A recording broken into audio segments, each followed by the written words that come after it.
화면을 보시면 아시겠지만 나스닥은 이날 약 마이너스 5%까지 하락했었습니다. 오늘 장중 저점은 작년 21년의 상승폭을 모두 반납한 수준의 하락이었습니다. 안녕하세요. 웅덩이 매매법 레버리지 ETF 장기 투자자 디벨로몽입니다. 와, 오늘 나스닥은 마이너스 5%를 찍으면서 고점 대비 약 20%까지 내려가며 베어마켓의 시작을 알리는 듯 했는데요. 그런데 이걸 말아 올리는 일이 일어났습니다. 자세한 내용은 뒤에서 다루도록 하고 다들 요즘 정말 힘드실 거라 생각합니다. 하지만 예전부터 제 영상을 쭉 보신 분들은 아실 겁니다. 이런 일이 왔을 때 이악 물고 계속 찾아오는 매수 타이밍마다 매수해야 한다는 것을 말이죠. 그게 계속 쌓이면 후에 전고점을 회복해줄 때 내 수익금이 더 극대화될 수 있다는 것을 말이죠. 그렇게 계속 바이앤홀드 하면서 10년을 버텨야 한다는 겁니다. 그게 장기 투자자이고 그게 장기 투자자가 경제적 자유에 도달하는 방법입니다. 오늘 전해드릴 소식은 러시아와 우크라이나 소식이 대부분인데요. 우크라이나와 러시아의 전쟁을 막기 위해 독일, 프랑스, 러시아, 우크라이나의 노르망디 회담이 26일 프랑스 파리에서 개최됩니다. 러시아의 우크라이나 침공이 임박하면서 미국이 5,000명 파병을 검토 중입니다. 중국과 러시아가 결속을 다지는 이유, 힘을 합치면 미국의 제재를 무력화가 가능할 수 있다는 뉴스를 전해드리고 현재 악재 리스트와 이번 주 주요 일정을 전해드리고 마지막으로 웅덩이 매매법 QLD, SSO, USD 현재 매수 현황에 대해 설명드리고 4차 매수 타이밍은 언제인지에 대해 설명드리고 오늘 영상 마무리하려고 합니다. 오늘 미국 증시는 정말 많은 개인 투자자들이 손절할 정도로 하루 낙폭이 굉장히 강했었는데요. 이걸 말아 올리는 일명 이마로를 보여주면서 다행히 3대 지수 모두 양전으로 마감했습니다. 화면을 보시면 아시겠지만 나스닥은 이날 약 마이너스 5%까지 하락했었습니다. 오늘 장중 저점은 작년 21년의 상승폭을 모두 반납한 수준의 하락이었습니다. 갑자기 월가에서 낙폭이 과하다는 얘기가 나오면서 저가 매수세가 증가한 것으로 보이는데요. 아니 어제까지만 해도 올해 쉽지 않을 것이라고 하더니 개인 투자자들이 꽤 많은 패닉세를 보인 건지 갑자기 과대 낙폭을 이유로 저가 매수세가 유입되었습니다. 하지만 아직 안심한 상황은 아닙니다. 변동성의 요인이 아직 많이 남아있는 상황입니다. 빅테크의 실적 발표와 FOMC 회의 후 파월의 기자회견, 러시아, 우크라이나 전쟁 문제 등이 변동성을 더 키울 수 있습니다. 다우는 0.2% 상승, 나스닥은 0.5% 상승, S&P 500은 0.3% 상승하며 3대 지수 모두 과대 낙폭 후 저가 매수세 유입으로 상승 마감했습니다. 다우는 현재 고점 대비 마이너스 7%이고 나스닥은 장중 고점 대비 약 마이너스 20%까지 갔었고 엄청난 저가 매수세 유입으로 현재는 고점 대비 마이너스 15%, S&P 500은 고점 대비 마이너스 8.5%입니다. 금일 맵을 좀 살펴보면 혼조세를 보였습니다. 장중 최저점은 아니지만 어제 장중 맵입니다. 피바닥 그 자체인데요. 진짜 정말 꽤 많은 개인 투자자가 어제 미국 증시 하락폭을 보고 와, 폭락 시작이다 라는 생각으로 손절한 투자자들이 꽤 많은 것으로 보입니다. 그런데 저가 매수세가 굉장히 강하게 유입되며 이걸 다 말아 올린 겁니다. 미국 10년물 국채금리는 현재 1.76에 위치해 있습니다. 지금은 일단은 단기적으로 안정세를 보이고 있습니다. FOMC 회의 후 파월의 기자회견 때 어떻게 움직이는지 지켜봐야 합니다. 금일 공포지수는 40입니다. 그런데 현재 공포지수를 계산하는 7가지 지표 중 풋앤콜 옵션 지표가 업데이트가 되지 않는 상황이라고 합니다. 업데이트가 되지 않는 풋앤콜 옵션 지표가 극도의 탐욕으로 되어 있기에 공포지수가 많이 내려가지 않는 걸로 확인되는데요. 완전히 확실한 정보가 아니기에 참고만 하시면 좋을 듯 합니다. 오늘 먼저 전해드릴 소식은 러시아와 우크라이나 전쟁을 막기 위해 독일, 프랑스, 러시아, 우크라이나가 26일 프랑스 파리에서 만나 회담을 가질 예정입니다. 작년 말부터 러시아가 2014년 우크라이나 크림반도를 병합한 것에 이어 올해 초 추가 침공을 강행할 가능성이 제기되었습니다. 러시아는 서방을 향해 우크라이나의 나토 가입 금지를 요구하며 법적 구속력이 있는 안전보장을 요구했습니다. 그리고 최근 미국과 러시아의 협상이 있었지만 합의를 하지 못한 상황이죠. 그리고 러시아의 입장은 오히려 반대입니다. 우크라이나 침공 계획을 부인하고 있고 오히려 공격을 준비하는 건 우크라이나이며 긴장을 높이는 건 나토라는 입장이죠. 이와 관련해 현재 미국은 우크라이나 주변에 병력을 대폭 늘리는 방안을 고려 중입니다. 현재 미국은 해군 군함 및 공군 군용기와 함께 약 5천 명의 병력을 발티해와 동유럽에 파병하는 안을 검토 중이라고 보도했는데요. 그리고 상황에 따라 최대 10배로 병력을 늘릴 수 있다고 합니다. 다만 현재까지는 우크라이나 본토에 병력을 보내는 것은 고려하지 않는 것으로 알려졌습니다. 지금 상황을 보면 과거 2018년 미중 무역 갈등이 생각나는데요. 공산권 국가를 이루는 러시아와 중국이 최근 우크라이나 사태와 미중 관계 악화를 계기로 결속을 다지고 있다는 뉴스입니다. 그리고 이 결속이 미국의 제재를 받아도 서로의 파트너십으로 제재를 약화시키고 어느 정도 무력화시킬 수 있다는 분석인데요. 해결돼야 할 악재들이 더 많은 상황에서 해결되지 않고 더 악화되고 있는 상황이 현재 우리 개인 투자자에게는 정말 극심한 공포와 패닉으로 다가오는 듯합니다. 현재 악재 리스트입니다. 금리 인상과 관련해서는 이번 주 FOMC 회의 후 파월의 기자회견이 굉장히 중요해 보입니다.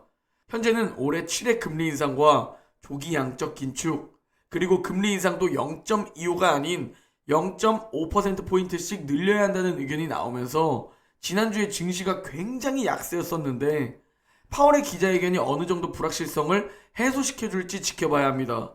그리고 인플레이션은 계속 지켜봐야 하죠.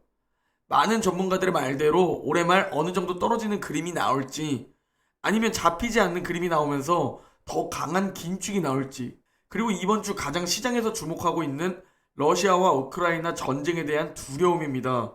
이 악재들로 인해 현재 실적 시즌도 무시하고 이 불확실성이 커질수록 하락폭이 굉장히 큰 상황입니다. 얼른 이 악재들이 해소되거나 불확실성이 해소되어야 하락세가 줄어들 듯 보입니다. 이번 주는 러시아와 우크라이나 사태를 제외하고 꽤 중요한 일정들이 많습니다.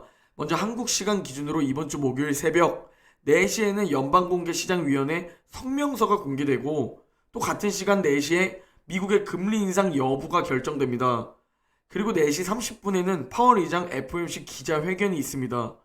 사실 저는 이 정도로 주가가 하락했으면 파월 의장이 시장을 달래주길 기대하고 있는데 지금 이 하락이 금리 인상도 있지만 우크라이나 러시아 사태도 같이 맞물려 있기 때문에 시장이 파월의 달래기가 있더라도 반등해줄지 아니면 파월의 달래기조차 없어서 2018년 미중무역 갈등 때처럼 더 하락할지 알 수 없습니다.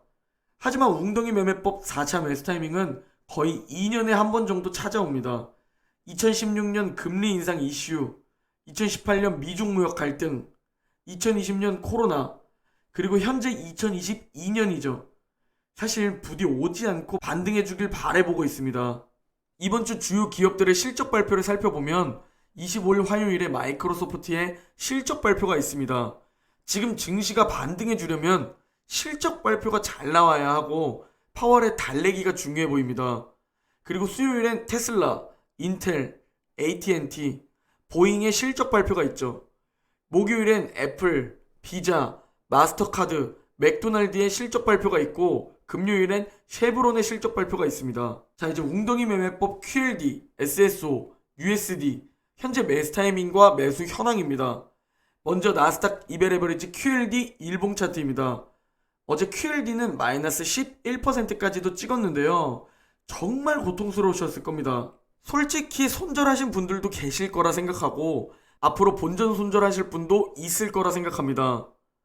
하지만 2년에 한 번은 이 정도가 찾아옵니다. 그걸 알고 계셔야 합니다. 그리고 항상 마음의 준비를 해두셔야 합니다.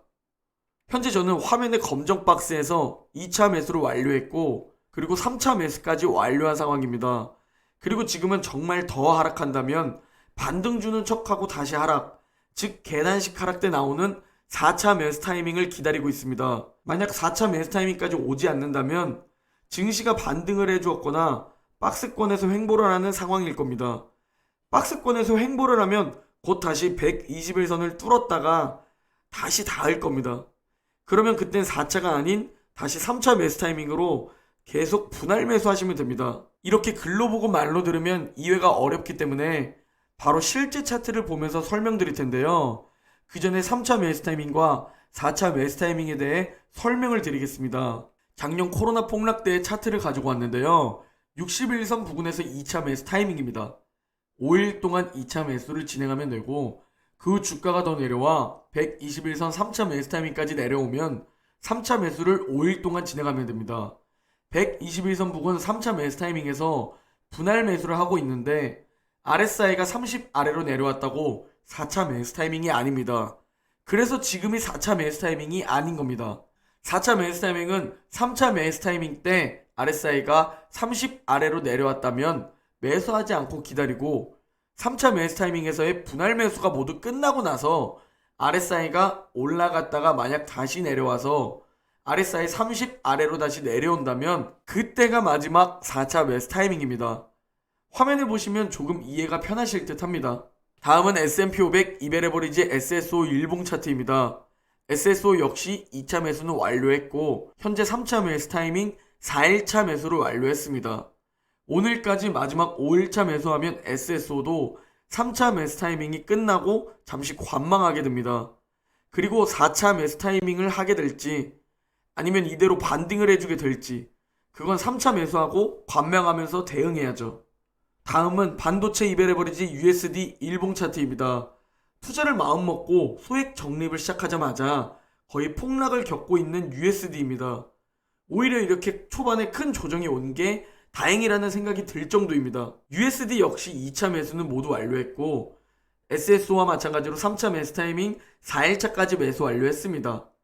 오늘까지 마지막 5일차 매수 완료하면 SSO, QLD, USD 세 종목 모두 잠시 관망할 듯 합니다. 시장의 방향성에 따라 다시 위로 올라가면서 2차, 3차에 닿을지 아니면 살짝 반등해주는 척하고 계단식 하락을 보여주며 4차 매수 타이밍이 시작될지 아무도 모르기 때문에 대응하는 수밖에 없습니다. 지금 이런 고통스러운 조정장을 만나고 있는데 다들 멘탈이 어떠신가요?